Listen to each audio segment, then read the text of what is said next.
Japanese tales, touched in the head. Kaya no Yoshifuji lived in the village of Ashimori in Bichu province. He had made a fortune trading in imported Chinese coins. In the fall of 896, Yoshifuji's wife went up to the capital, leaving him all alone. He was far too randy a fellow to stand this for too long, and one evening at twilight he was out for a stroll when he spotted a lovely young girl he had not seen before, and he wanted her right away. She tried to run when he grabbed at her, but he caught her and asked who she was. Very sweetly she answered, "Nobody." "Come to my place," said Yoshifuji. "Oh, no, sir, I couldn't." She tried again to pull away. "Well, then where do you live? I'll go home with you." "Oh, over there."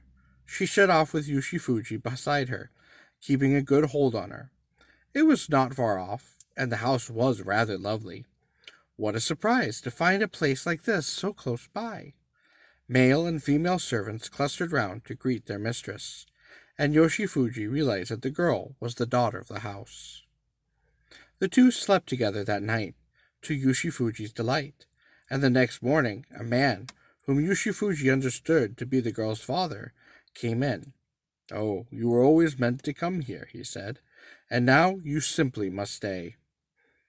The girl was ever so nice to him, and he was so taken with her that he forgot all about his wife. As for his house and children, he never gave them a second thought. He and the girl pledged each other eternal love. Yoshifuji's household assumed, when he first disappeared, that he was just catting around as usual. But as the hours passed and he failed to return, they began to worry. "What a lunatic," they grumbled. "We'll have to go look for him." Servants sent in the middle of the night to comb the neighborhood turned up nothing. Yet Yoshifuji could not have gone far, since he had been dressed only casually, and all his clothes were still at home. By daybreak, every likely place had been searched in vain. The household was at a loss. If he were young, he might have become a monk in a moment of folly, or even killed himself. But surely not at his age. It was all very strange. Meanwhile, Yoshifuji was comfortably installed in his new home, and his lady was pregnant. After she had an easy delivery, the two grew closer than ever. Time flew by, and Yoshifuji had not a care in the world. Back at his old home, they never found him. His brothers and his only son, Tadasada, affluent men all, were very upset, and wanting at least to find a body, they banded together, felled a tree, and carved an image of an 11-headed cannon, just Yoshifuji's height. When the statue was done, they prostrated themselves before it, and prayed to find the corpse. Be it noted, too, that from the day of Yoshifuji's disappearance, they had been calling the Buddha's name and reading sutras to guide Yoshifuji's soul toward the next life. Suddenly, a man with a stick arrived at Yoshifuji's house. While the whole household fled in terror, the man poked his stick into Yoshifuji's back and drove him through a tight passageway to the outside. This was the 13th evening over Yoshifuji's disappearance. The people at his old home were still shaking their heads over what had happened when a strangely dark, monkey-like creature crawled out from under the storehouse nearby. What could it be? Through the jabber of the excited onlookers came a voice saying, "It's me." It was Yoshifuji. Even Tasada found it hard to believe, but there was no doubt about the voice.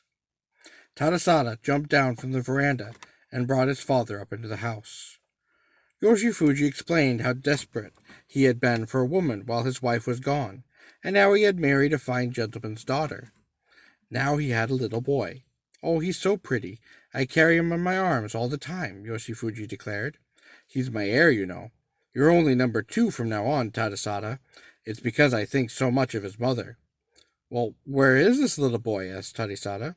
"Why, over there," Yoshifuji answered, pointing at the storehouse.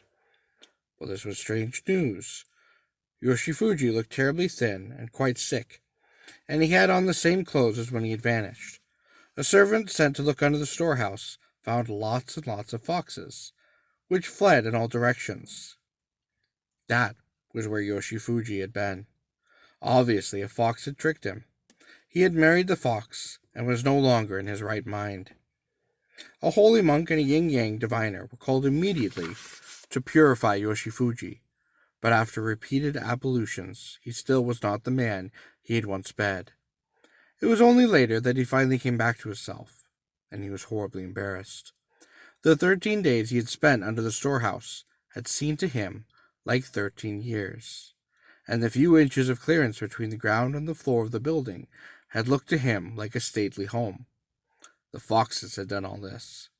The man with his stick was an emanation of Canon Yoshifuju's brothers and son had carved. Yoshifuju lived on in good health another decade and died in his 61st year.